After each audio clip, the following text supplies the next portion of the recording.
और ये आप पीछे देख सकते हैं, भीड़ जो है ये है ग्राम पदबेड़ा के लोग, करीब 87 परिवार के लोग यहाँ पे एकत्रित हैं। मामला है धर्मांतरण से जुड़ा हुआ। अब बात यहाँ पे ये हुई कि 2 परिवार जो है वो वापस मूल धर्म में आ गया, किंतु एक परिवार है जो कि मूल धर्म में वापस नहीं आया।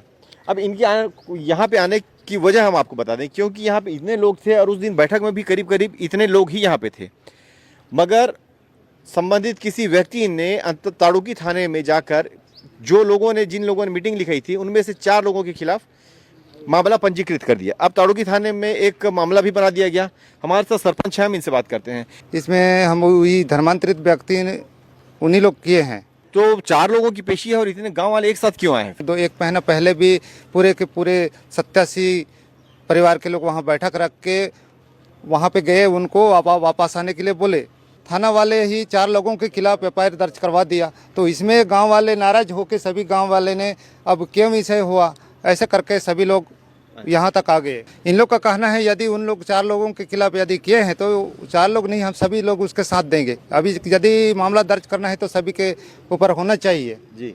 यदि किसी प्रकार की ये उनके यहाँ जो गांव में घटना घट जाता है तो उस प्रकार में उस समय में ये कफन तपन करने के लिए नहीं देंगे और इसका जिम्मेदार शासन प्रशासन की होगी, ऐसे गांव वालों का कहना है। सभी ये मीटिंग में इस चर्चा हो गया है। अब मैं अभी मंगता साले भाट पंचायत का मैं सरपंच हूँ। जी कि मसीह समाज में गए लोगों को वापस मूल धर्म में लाने के लिए जिस तरीके से एक सामाजिक दबाव बनाया जा रहा है, एक तरीके से आर्थिक दबाव भी बनाया जा रहा है, जिस तरीके से वनोपज तोड़ने या उसको बिक्री करने पे पाबंदी लगाई जा रही है, तो कुल मिला के ये कह सकते हैं मसीह समाज में गए लोगों को मूल धर्म में जो कि रूढ़िवादी परंपरा है उसको छोड़ करके लोग गए हैं, उनको वापस लाना चाहते हैं समाज के लोग, गाँव के लोग। क्योंकि गाँव में रूढ़ी परंपरा होती है, गाँव में गायता होता है और गाँव में कोई भी काम, चाहे आम तोड़ने से लेकर किसी भी आप वनोपज से रिलेटेड जो भी चीज़ है, अगर आप करते हैं तो उससे पहले गायता या फिर शीतला मंदिर या फिर अन्य जितने भी धार्मिक अनुष्ठान है वो करने पड़ते हैं। मगर मसीह समाज द्वारा वो सब नहीं करने की वजह से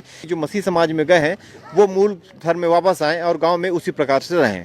ये जो रिपोर्ट आपने अभी देखी है इसके लिए मैं बहुत धन्यवाद देता हूँ अंतगढ़ के प्रेस का, बातों को उजागर करके हम तक पहुँचाई है उस बात को और दुनिया को पता चला है भयावह स्थिति वहाँ पे ये डेवलप ये हो रही है।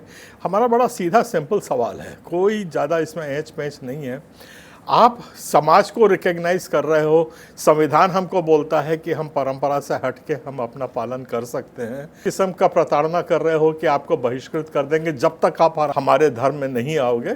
ये बहुत आपत्तिजनक स्टांस है।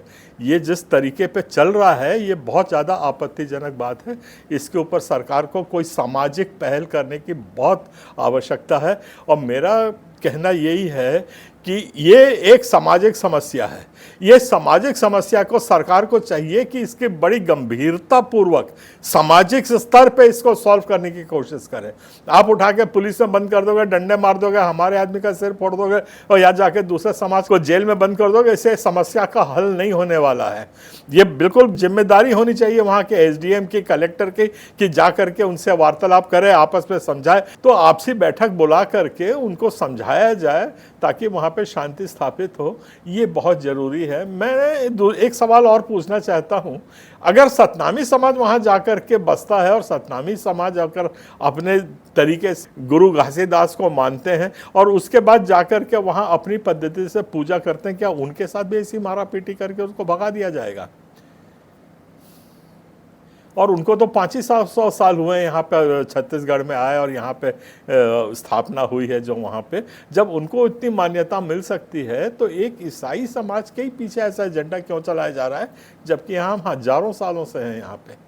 तो ये इस किस्म का जो सौहार्द बिगड़ रहा है समाज में आपसे, ये आग और बढ़ती जाएगी इस समाज में, उस समाज में। फिर उसके आगे आपके कास्ट हैं, उसके अंदर ट्राइब्स हैं आपके, वो ट्राइब्स भी लड़ना आपस में शुरू कर देंगे कि नहीं तू इस ट्राइब का है तो इस तरीके से मत कर, तू उधर का है तो मैं तुझको बहिष्कार करता हूँ। तो मेरा फिर भी करबद्ध निवेदन है कि जितने सामाजिक कार्यकर्ता हैं, हमारे आदरणीय वहाँ के जो सरपंच साहब हैं, आप लोग थोड़ा सा दिमाग रखिए। गाँव वालों को तो ठीक है, हम उस पीड़ा को भी समझ रहे हैं कि उनके लोगों को अरेस्ट कर दिया नहीं होना चाहिए, हम भी यही कह रहे हैं। उनको अरेस्ट नहीं होना चाहिए। इसको समझौता से, आपसी मेल मिलाप से बिठा करके बात करके इस बात का समाधान निकालना चाहिए। आप लोग भी उस पर पहल करिए, मेरे अपील है आप लोगों से।